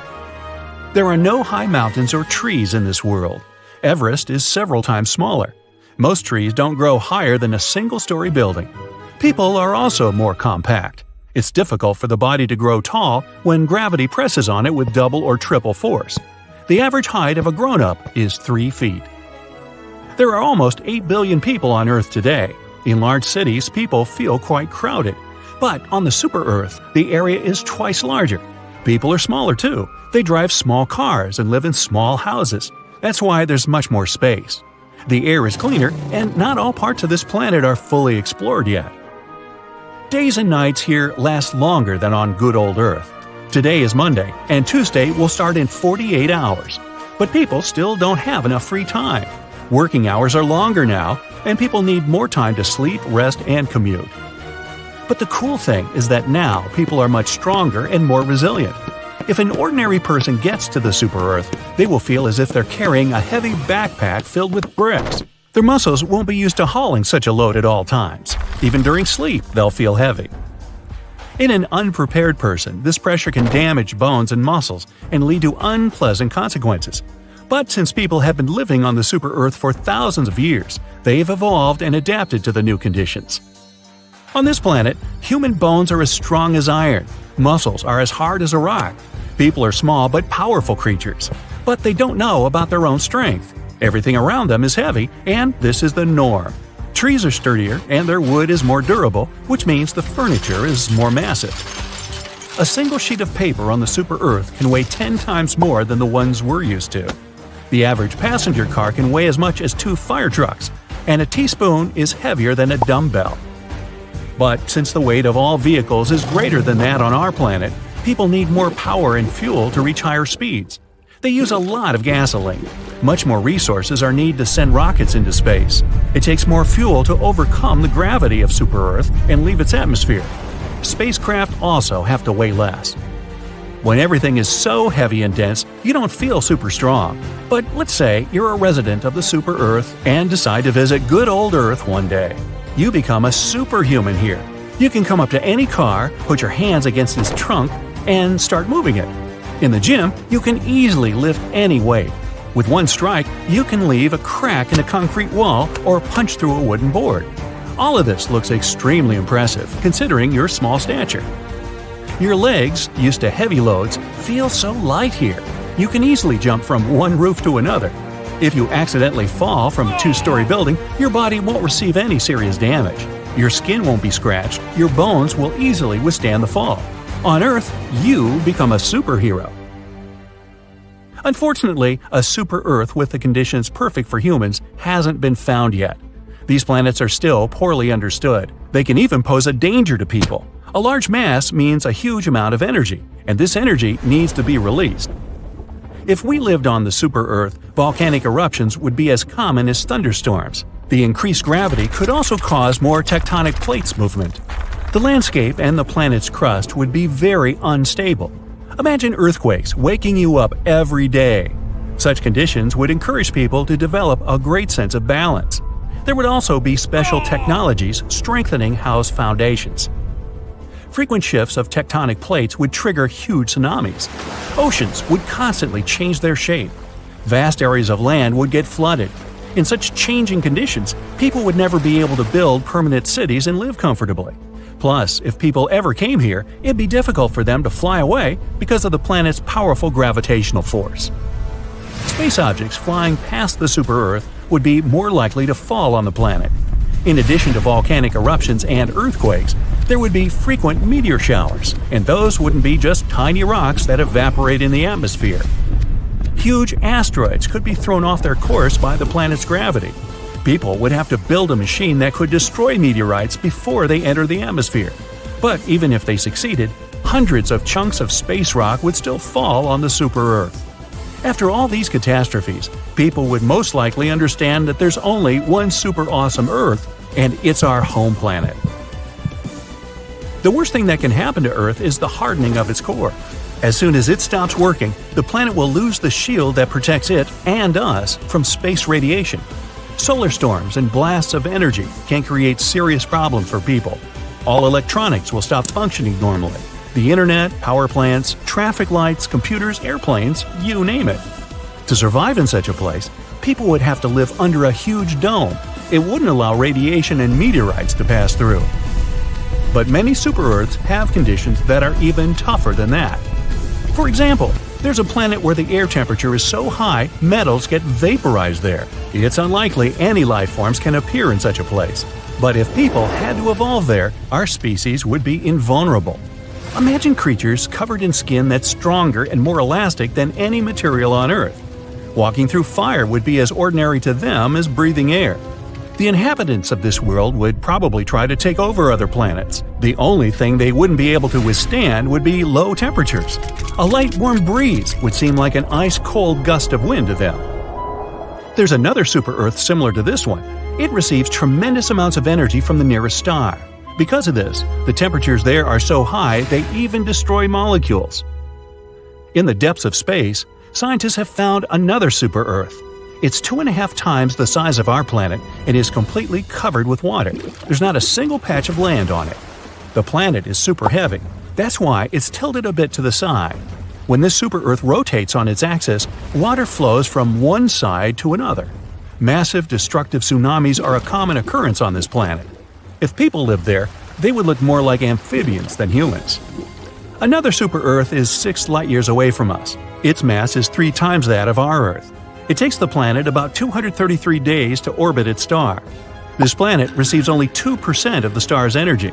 The surface of this world is a dark place, covered with ice. One of the most amazing planets out there seems quite friendly and potentially habitable. Just like our Earth, it glows with blue light, but its appearance is deceptive. On this super-Earth, winds blow at 7 times the speed of sound. But the main danger is glass rains. Trillions of shards turn everything that gets in their way into powder. No, I'll have to pass on that one. You feel a bit dizzy, hanging in the air 10 floors above the ground. The only thing that stops you from falling is one of your palms and your shoeless feet. There's a crowd gathered down there in the street, far, far down. People, tiny like ants, keep screaming and pointing their fingers, supposedly at you and your precious cargo. The elderly lady in your arms seems frail and terrified, and still, her hands are surprisingly strong when they hold her cat clutched to her chest. The flames are raging above your head, bursting out of the windows, and the smoke is still burning your throat. It started 3 weeks ago. You're watching a football match, and your team is losing. After a while, you can't stand it anymore. You leap out of your seat and start pacing in front of the TV. At one point, you get so agitated that you hit the wall with your open palm, and you get stuck. Your first thoughts aren't very coherent. What's this sticky stuff on my wall? Finger by finger, you unstick your hand. Examine it. Touch the wall. A couple of minutes later, it finally sinks in. There's indeed something wrong, but not with the wall, with your palms. After a lot, and I mean it, of experimenting, you figure out they somehow stick to all kinds of surfaces. You try the floor, window panes, walls, furniture. You even manage to attach yourself to the ceiling. This last idea isn't well thought through, as it should have probably been. For almost 10 minutes, you're hanging next to the chandelier, swinging a bit, at a complete loss for what to do next. Once you manage to break free, you drop down on the sofa and start thinking. So, which animals can climb vertical surfaces and even travel upside down? Snails and slugs? But they produce mucus-like slime that helps them move. You stare at your palms. No gooey stuff there. Okay, what's next on the list? Spiders. You Google these creatures and find out the secret of their sticky success. It's minuscule hairs at the ends of their legs. These teeny tiny hairs create countless points of contact between a spider and the surface it's on. Once again, all of your attention is focused on your palms. Are they hairy now? It doesn't seem so. But then you remember reading that a larger and heavier an animal is, the smaller the hairs are. For example, a beetle's hair is about 1/10 the width of a human one, but gecko's is already 1/50th the size. Can it be that your hands are covered in tiny hairs, but your eyes simply can't make them out? Then your thoughts take a different turn. you decide to figure out how far your newly acquired abilities stretch. Can you actually walk on the ceiling? During a new series of experiments, you find out the following. The soles of your feet are as sticky as your palms. You start to feel dizzy after 3.5 minutes of hanging upside down from the ceiling. You can't unstick and fall down no matter what. You should be more attentive not to bump your head against the ceiling fan again. And no, you can't fly from one wall to another like you've seen some superheroes do. Ow! Getting this experience hurt. After practicing and experimenting for hours on end, and ignoring 7 calls from your probably, most likely, furious boss, you decide it's time to take it outside. Your apartment is on the 4th floor. Not too high, but nothing pleasant if your bizarre abilities suddenly stop working. You drink some orange juice to pluck up your courage and open the window. Cars moving along the street down there suddenly look much smaller than they did in the morning. Weird, huh? You breathe in and step forward. Whew. At least you aren't hurtling toward the ground. In fact, you're firmly stuck to the wall next to your window. Time to start moving. You've almost made it to the 2nd floor when you decide to take a break. That's when you notice the face. It's pale, with a wide-open mouth and some strange emotion in the eyes. You're pretty sure that's horror. Ah, it must be your downstairs neighbor. Unfortunately, you can't tell him there's nothing to be worried about. The man won't hear you, and your hands are kind of occupied. You see your neighbor grabbing his phone. Duh, is he going to call 911? True to form, several minutes later, you hear sirens. In no time, several people are using loudspeakers, trying to calm you down. The help is coming! Hold on! As if something terrible can happen to you at the height of the 2nd floor. And still, soon all this situation becomes too much for you. You get so stressed that instead of moving down to the ground, you climb back into your apartment. All of a sudden, everything goes quiet. You hide in the bathroom and drink another glass of orange juice. When you crawl toward the window half an hour later, the street below is empty. A week has passed, and you finally have to accept the bitter truth. Your downstairs neighbor is doing his best to avoid you. The next day, after discovering your unusual abilities, you realize you can't put it off any longer.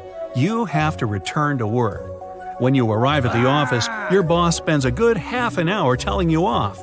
After that, you're free to go and deal with a pile of working issues. By the end of the working day, you feel as if a diplodocus has chewed on you and then spat you out. But the only escape route is blocked by your boss talking to one of your colleagues. And it doesn't look as if they're going to finish their animated discussion anytime soon. But then, why would you need your super abilities if not to sneak out of places? You open the window and slip through.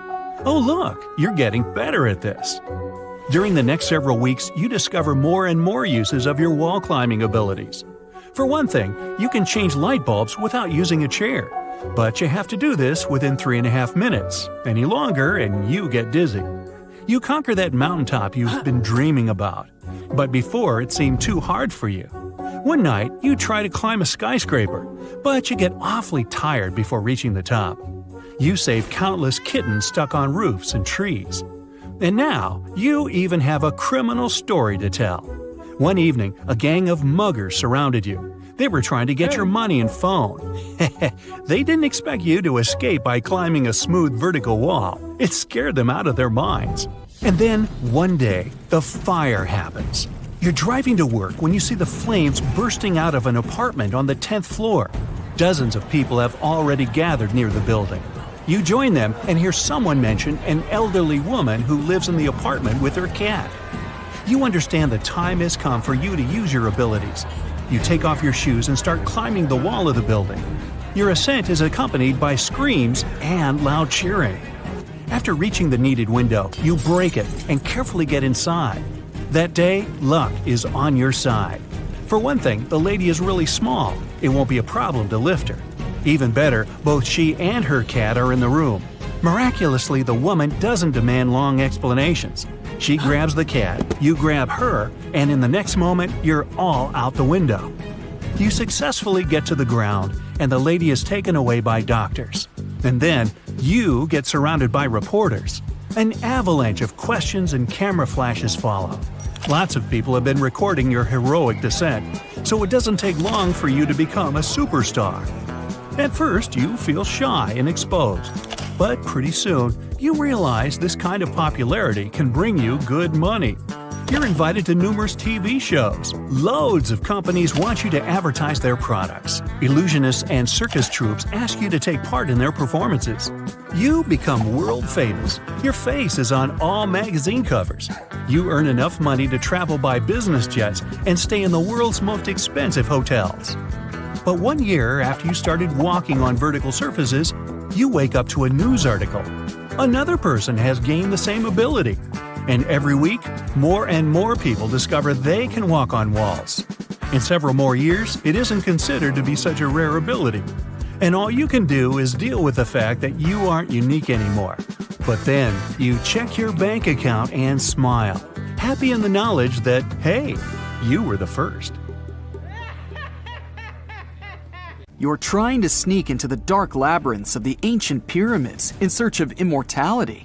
You open the puzzle lock on the door and hear a loud rattle. Everything around you begins to shake, and you see a huge door open. The room is full of gold and ancient scrolls.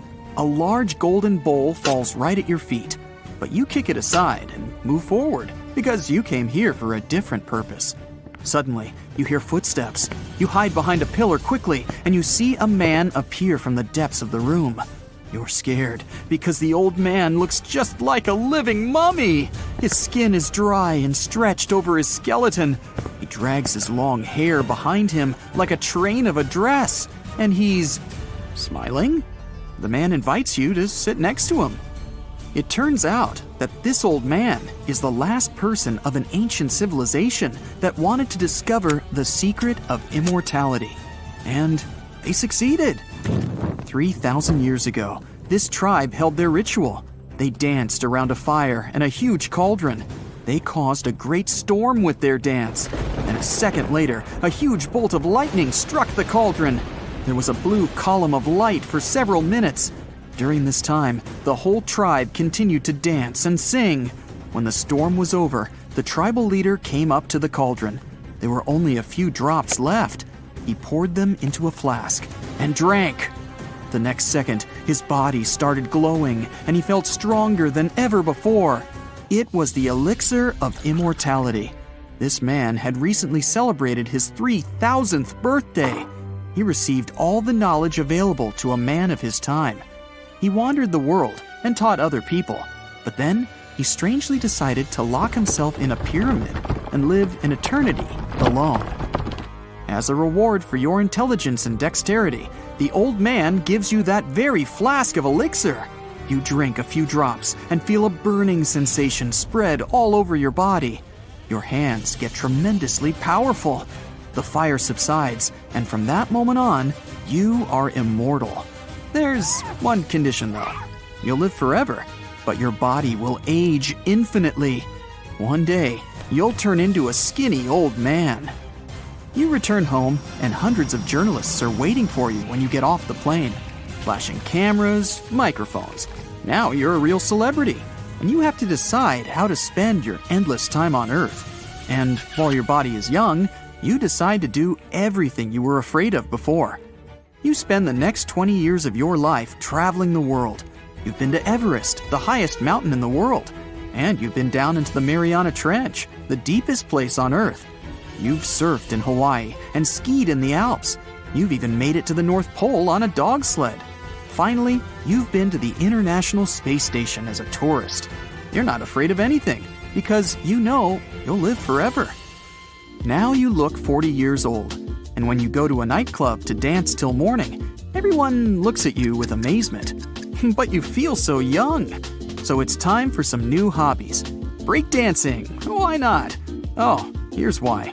You do a stunning move, and your bones crack like an old man's. That's because you're 50 years old now. It's time for a career change, and you decide that you need to acquire every single piece of knowledge that is available to humanity. It takes you 10 years to get an education at the world's best universities. You understand how the mechanism of our civilization works, and you manage it. And now, besides immortality, you have a huge fortune. But you look in the mirror and you don't feel happy. you begin to age. Your hair is no longer as silky as it used to be, and there are wrinkles all over your face. But 60 years is nothing compared to the infinity you have to live. So now, your goal is to find a way to extend the youthfulness of your body. To do that, you take out your microscope and start studying the aging process. Our body is like a huge puzzle of big blocks. Those blocks are the organs. They're made up of smaller blocks, which are tissues. They group together to form a functioning organ. All the tissues are made up of much smaller blocks, which are cells. When we're young, our cells are small and active. They keep multiplying and renewing. It keeps our tissues and organs as good as new. But as we age, the cells lose this ability. They multiply less actively, increase in size, and perform poorly. And like old car parts, they start to malfunction and break down, and you get the check engine light on. So you work in the lab to create a potion that will make your cells keep dividing and working. You've spent another 10 years of your life doing this. Now you look very old. But the results of your 10 years of work is a failure. Like other scientists, you've concluded that your cells lose the ability to regenerate at a certain age. They can no longer compensate for the damage that various factors do to us. It was for this reason that the 3,000-year-old chief of the ancient tribe decided to hide in the pyramid. He isolated himself from any outside damage so that his body wouldn't be exposed to any danger. Locking yourself up in a safe place seems like the only way out. The air in the pyramid has no harmful bacteria, but was so dry that it turned the old man's body into a real mummy. Your money could allow you to build quite a posh greenhouse, so the inside of your mansion is lined with airtight plastic sheeting to protect you from bacteria. Every piece of interior furniture is now in its own film. You'll also have to wear a sealed spacesuit on Earth with a tank of purified air. And most importantly, several helicopters lower a glass dome onto your house. Now this aquarium is your home forever. Literally, forever. All of your guests and employees in the house must also wear airtight suits so as not to infect you with anything. Oh, it's dinner time! A few tubes of food. It looks disappointing. The thing about food is that there are bacteria and germs in it. Usually our bodies fight them easily, and we enjoy a burger without thinking about the problems. But your body might not be able to handle it. So from now on, you have to eat only specially processed food.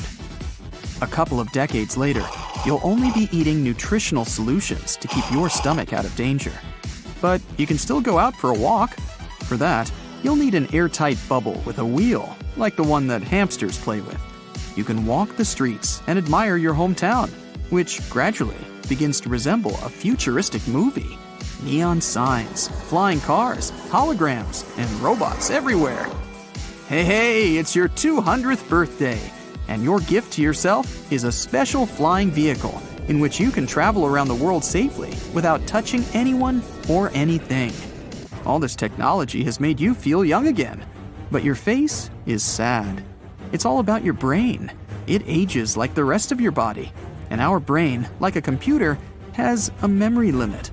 All your busy life, all your surfing and skydiving, they're all recorded on that computer as video files. And there are too many of those files out there. And when you record a new event in your brain, it deletes something old and unnecessary from your memory. For example, the formula for finding the area of a trapezoid. Naturally, you want to expand your memory. You can insert an extra flash drive in your brain. That solves the problem for the next few decades. But your body continues to age. In the year 2300, you read the news about a scientific breakthrough. They've created a computer you can transfer your consciousness to. And now, that computer is in your house. But you're scared. Our identity is our memories and our thoughts. But if you transfer them to a computer, will you still be you? Or will it be just a copy of you?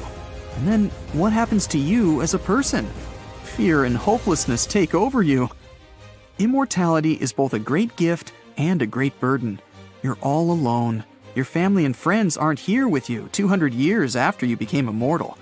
All you have now is an abnormally old body. and you're kinda angry at yourself for being immortal. April 10th, 1912. You're on the coast of the Atlantic Ocean in a small port town. Hundreds of people, and you among them, are going to board the huge, majestic ship. It's 3 times as long as the Statue of Liberty is tall. The ship is considered the most advanced and unsinkable watercraft of its time. You can see hundreds of luxury cabin windows on its deck, and the Titanic inscription on the magnificent iron hull. This day, the famous superliner set off on its first and last voyage from Southampton to New York. But now, you'll see an alternate story. You can hear a crew member announcing the start of the Titanic's trip.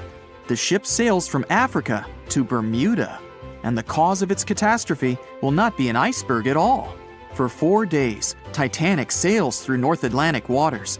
The sun warms the ship so much that during the day, all the passengers sit inside the ship. In the evening, when a cool breeze descends on the ocean, all the people go up on deck to watch the beautiful red sunset.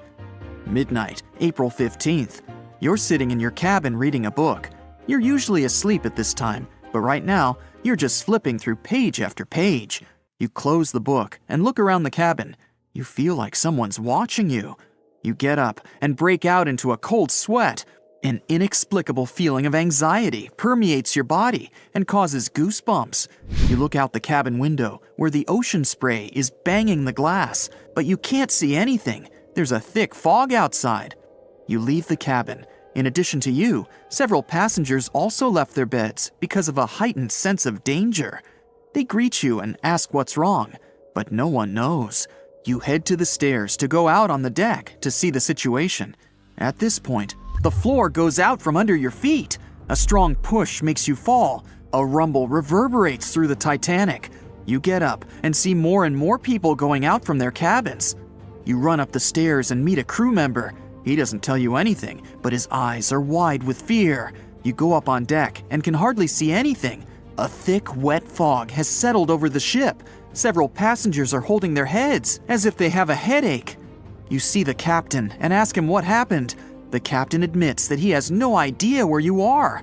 You see a compass in his hand. The arrow turns in different directions. It's impossible to determine where exactly the ship is now. Interestingly, there was no such thing as the Bermuda Triangle before 1964, but the first reports of missing ships in this area date back to the middle of the 19th century. Another push. This time you've managed to stay on your feet. It felt like something big just hit the ship. You run to the railing at the edge of the deck and stare overboard. Through the white fog, you notice a huge shark fin. You haven't seen the full size of the shark, but from what you've seen, it must be as long as a train car.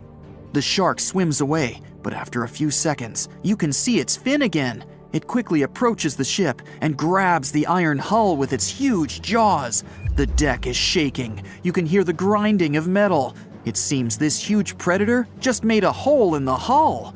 Only one creature on the planet can do this, the Megalodon. It's an ancient marine predator that measured almost 60 feet in length. Megalodon had no competition in the ocean. It was at the top of the food chain. It's believed the shark disappeared millions of years ago, but the ocean is only 5% explored.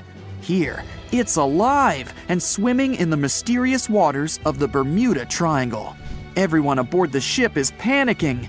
People from the lower decks are running upstairs. The Titanic slowly sinks and tilts to the side.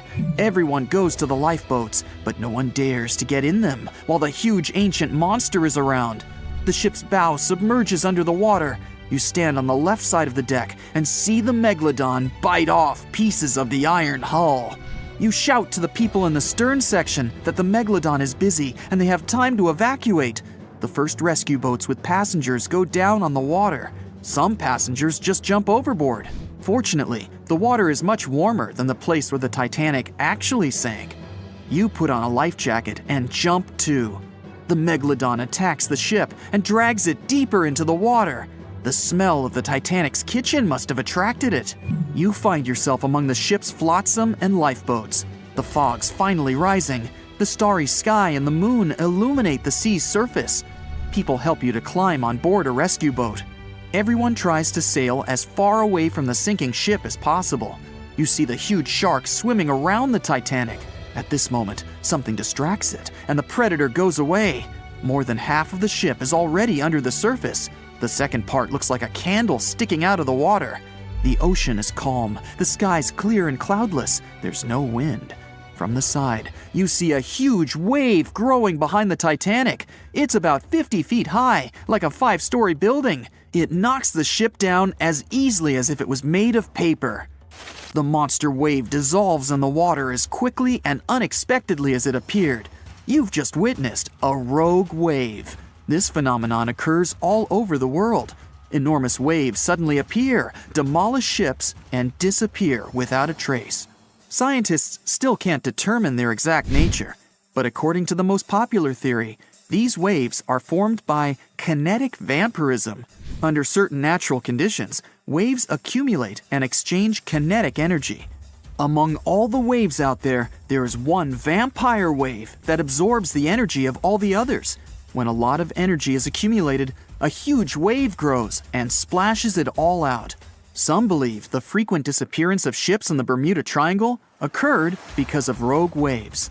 The people on the boats calm down. Someone sends a flare into the sky. You look at the ocean and see the triangular fin of the Megalodon emerging from the water. It's the size of a sailboat, and it's coming your way. You row the oars as fast as you can. People are screaming and calling for help. There's no chance of escape. The legendary monster is getting closer and closer. The shark's head peeks out from under the surface. It opens its huge maw filled with hundreds of sharp teeth. Each of them is the size of your palm. The boat would fit entirely inside the shark's mouth. It can swallow you whole. The shark stops and closes its mouth at arm's length from the boat. You can see the water bubbling around you. From the ocean depths, several giant tentacles lash out and wrap around the Megalodon. They pull the shark down. You look over the side and see a purple glow with a black circle in the center. Someone on the boat notices it too. People start screaming, "It's looking at us!" a woman shouts. After a second, you get goosebumps, and a shiver runs through your entire body. This purple glow is something's eye, and the black circle is the pupil. The creature that is looking at you right now is so big that the boat seems like a grain of rice to it. It's the Kraken! The giant squid, an ancient monster that sank hundreds of ships, but whose existence has not been proven by anyone yet. Fortunately, the boat you're sitting in is too small to interest the Kraken. You can see its eye moving deeper away. Huge tentacles pull the struggling Megalodon into the depths. An hour passes, and another big superliner arrives at the wreck of the Titanic. All the passengers are rescued. You look back at the calm sea, at the place where the Titanic recently sailed. You climb aboard the rescue ship and promise yourself never to go on a sea voyage again. You've finally done it! You've created a simulator that allows you to copy yourself into the apps on your phone to learn faster. You plug your phone in, open Google, and put on a helmet with goggles to get a 360-degree view. After hooking them up, you call your sister to activate the machine. She's not answering you, so you head to her bedroom where you see her doing a TikTok dance challenge. You tease her for it and pester her to activate the machine downstairs. She follows you while still using TikTok. She gets upset and, without you looking, changes the homepage on your phone to TikTok. She then activates the machine. You're in the simulation, but something's wrong. You're going through a virtual wormhole. You see all kinds of apps circling you until you land flat on your face on a dark surface. You're scared. Your heart is thumping. You look around and see yourself in a room with a screen in front of you. It asks for your username. You shout all kinds of words, asking to let you out, but a red light blinks every time you do so. Every word you say is picked up by the screen, which then displays it as your username while asking you to accept it to proceed. You say accept, and the wall opens. Your username is, "Let me out!"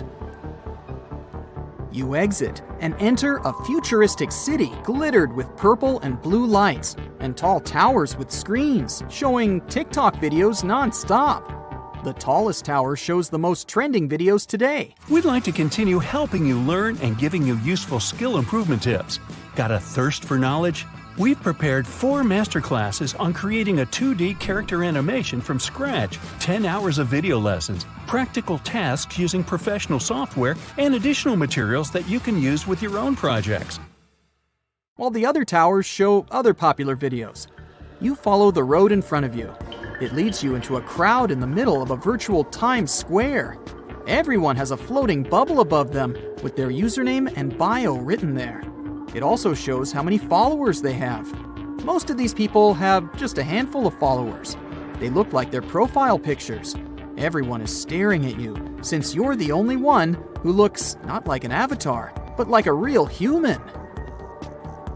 You see 2 people standing opposite each other without moving. You see the bubbles above each of them change. They are now following each other. Suddenly, everyone stops and stares at the girl as she becomes verified.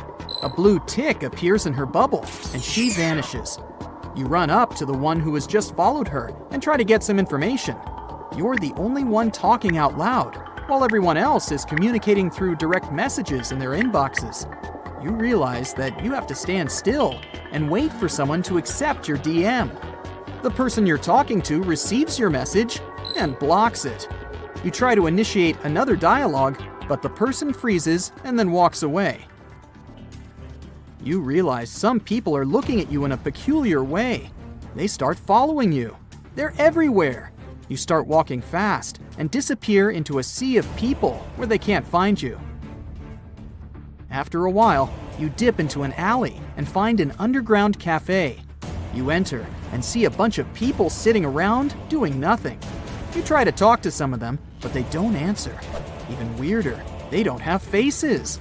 None of them have followers. They don't respond to anything. And if you try to communicate with them, they just spaz out some advertisements. You look at the screen in the room. It shows your face. TikTok is after you. You hear a knock on the door, and dozens of people rush in. They're the internal security of TikTok, and they're after you. You exit through another room. Now you're inside a building where many of these bots are living. They're behind you and getting closer. You reach a dead end with a window in front of you. You turn around and see the security running straight at you. You have no choice but to jump out of the window. You get a running start and sprint through the glass. You land on the roof of a neighboring building. Every tower is now displaying your username and profile pic as wanted. You have no idea why they're after you. You make your way to another alley and hide in a dark corner. It seems you've lost them. You check your settings to see why you're the most wanted man on TikTok. It shows that you're an invalid user. The app thinks you're a glitch that's going to destroy the very fabric of TikTok. You know for a fact that it's just the cybersecurity of TikTok working to catch any bugs or attacks. You open your settings, but you can't do anything since they blocked you. You open Search and type in your sister's name. It turns out she's verified with a blue tick, which will be difficult to track. You head back out and try to search for her. You hear some people walking around and quickly leave the alleyway. You get back to the crowd. You can't act hysterically anymore, or you'll draw attention to yourself. You reach #Avenue, where all the trending videos are. So far, no one has noticed you. The most popular hashtags are at the top. It's quite a walk to get there. You browse through most of them, but can't find your sister. Then you remember that she was dancing. So you check the #dance and try to locate her. You find out that the video she was doing earlier is one of the most popular videos. You finally find her, but the security stops you and chases you along #Avenue. You randomly appear in various trending videos. You reach a dead end and the security catches you. They escort you to a room where they try to get information out of you. They think you're a bot, but you keep telling them that you invented the machine to copy yourself into TikTok virtually. They're not buying it. Eventually, they try to extract you, but it's not working. They try to figure out what to do, but they don't let you leave. While they're transporting you to another facility, You manage to slip out of their sight and sneak off to search for your sister. This time, you have to be on high alert. TikTok is searching for you. Users have seen you in hashtags, so they're also on the lookout. Out of nowhere, large cameras pop out. They're trying to spot you. Any slip up, and you could be stuck in TikTok for good. You make one last attempt to get to your sister. You find a hat and a jacket to disguise yourself. Now it's impossible for you to interact with anyone, since they can detect your activity. But you have to take this chance for her to get you out. Eventually, you go back to Hashtag Avenue and head to your sister. You find some of the most popular TikTokers chilling together. Your sister is among them. There's a lot of security, so you keep it low. After a while, you slowly approach her and take her aside. You activate the chat option and ask her to head downstairs to the basement and unplug you from the system. But before you can finish the last few words, the security guards rush over to you and start chasing you. But this time, all cameras are on you, and there's no place to go. You surrender yourself to the security, and they take you to a locked room you can't escape from. You sit there worried. You're bouncing your knees and rubbing your palms together. You have no idea if your sister has received the full message or not. Hours pass, and no word from outside. You may have blown it. But suddenly, you get a notification from your sister. You try to type, but nothing is working. You start feeling funny. Everything around is shaking. The walls start glitching, and you see the real world. You get pulled into a wormhole, and you wake up in your lab. You're breathing heavily, trying to piece the recent events together. You feel like you've been in TikTok for half a day, but apparently, it was less than half an hour. Your vision is clear, and the first thing you see is your sister filming you with her phone. She's grinning from ear to ear, not knowing what you've actually gone through. That's it for today. So hey, if you pacified your curiosity, then give the video a like and share it with your friends. Or if you want more, just click on these videos and stay on